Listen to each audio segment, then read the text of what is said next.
Hello friends, good morning. কেমন আছো সবাই? আশা করছি সবাই ভালো আছো, সুস্থ আছো। সকাল সকাল ঘুম থেকে উঠেই চলে এসেছি মাঠে।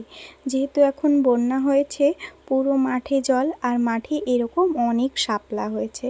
তো আজকে তোমাদের সাথে শাপলার একটি রেসিপি শেয়ার করব। তো চলে এসেছি, দেখতেই পাচ্ছ এখানে আমি শাপলা তুলে নিচ্ছি। শাপলা নিয়ে বাড়ি চলে এসেছি, কেটে ধুয়ে পরিষ্কার করে নিয়েছি।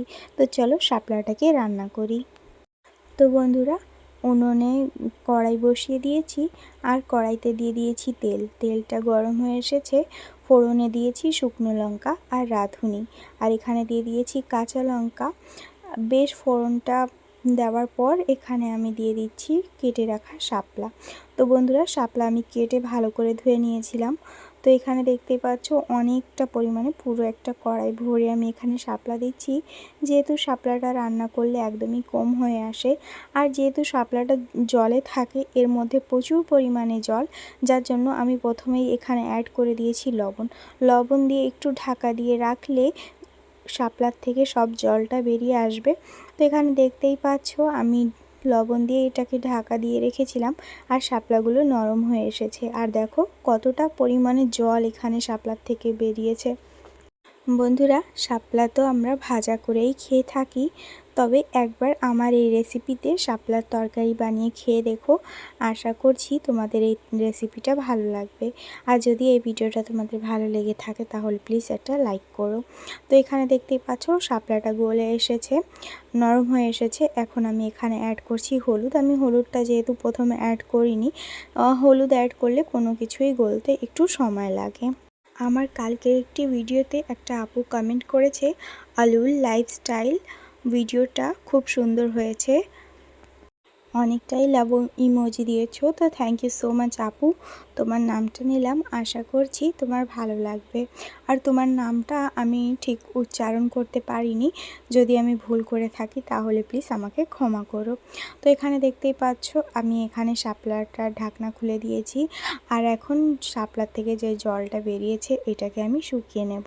তো এখানে দেখতেই পাচ্ছ শাপলার জলটাও শুকিয়ে এসেছে, শাপলাও নরম হয়ে এসেছে। এখন আমরা চলে যাব নেক্সট ধাপে। এখন আমি এখানে মাছ অ্যাড করব। যেহেতু আমি শাপলাটাকে আগে রান্না করে নিয়েছি, আর মাছটা আমি পরে এখানে অ্যাড করছি। যেহেতু আমার মাছ আনতে দেরি হয়ে গিয়েছিল, আর সকালে বোঝোই তো রান্নাবান্নার একটু তাড়া থাকে, তো প্রথমে রান্না করে তারপর আমি এখানে মাছ অ্যাড করেছি। শাপলাটা নরম হয়ে এসেছিলো, আমি এখানে 1 বাটি পরিমাণ জল দিয়ে দিয়েছি। যেহেতু বেশি জল এখানে লাগবে না, তো আমি 1 বাটি পরিমাণ এখানে জল দিয়েছি। জল দিয়ে আমি যেহেতু এখানে মাছটা প্রথমে ভেজে অ্যাড করিনি, মাছের মাথাটা, তো আমি এখানে এক্সট্রা করে কড়াইতে তেল দিয়ে দিয়েছি, আর এখানে অল্প পরিমাণেই তেল দিয়েছি। তো এখানে দেখতেই পাচ্ছ এখানে আমি নিয়ে নিয়েছি কাতলা মাছের মাথা। তোমরা চাইলে ইলিশ, রুই, তোমাদের ইচ্ছে মতো মাছের মাথা দিয়ে এই রেসিপিটা করতে পারো, বা গোটা মাছ দিয়েও করতে পারো। তো আমি এখানে কাতলা মাছের মাথাটা নিয়ে নিয়েছি, আর এখন এইটাকে ভালো করে ভেজে নেব। আর কড়াইটা যেহেতু আমার অনেকটাই ছোট, তাই তোমাদের দেখে মনে হচ্ছে যে এখানে অনেকটা পরিমাণে তেল আছে, তবে না বন্ধুরা, কড়াইটা ছোট, যার জন্য তেলের পরিমাপটা বেশি দেখা যাচ্ছে। তো এখানে মাথাটাকে ভাজার জন্য এখানে একটু লবণ আর হলুদ দিয়ে দিয়েছি। যেহেতু মাছে আমি লবণ হলুদ মাখিয়ে রাখিনি, যার জন্য এখানে কড়াইতে দেওয়ার পর এখানে আমি একটু লবণ হলুদ দিয়ে মাছগুলোকে ভালো করে ভেজে নেব। তো বন্ধুরা, এখানে আমি ভালো করে মাছটাকে ভেজে নিচ্ছি। আর কে কে তোমরা আগে এই শাপলার তরকারি রান্নাটা খেয়েছো? যদি কেউ খেয়ে থাকো তাহলে অবশ্যই আমাকে কমেন্ট করে জানিও। আর যারা এখনও খাওনি তারা প্লিজ একটিবার হলেও এটাকে ট্রাই করো। আমি আশা করছি তোমাদের এই রেসিপিটা ভালো লাগবে। তো এখানে দেখতেই পাচ্ছ মাছের মাথাটা আমি ভালো করে ভেজে নিয়েছি, আর এখন এটাকে একটু ভেঙে দেবো। যেহেতু আমি খুন্তির সাহায্যে এটাকে ভাঙতে পারিনি, তো যাই হোক, দুটো ভেঙেছিলাম আর একটা আমি ভাঙতে পারিনি। তো ওর মধ্যে আমি এখানে রান্না করে রাখা শাপলাটা দিয়ে আর 2-4 মিনিট ফুটিয়ে নেব।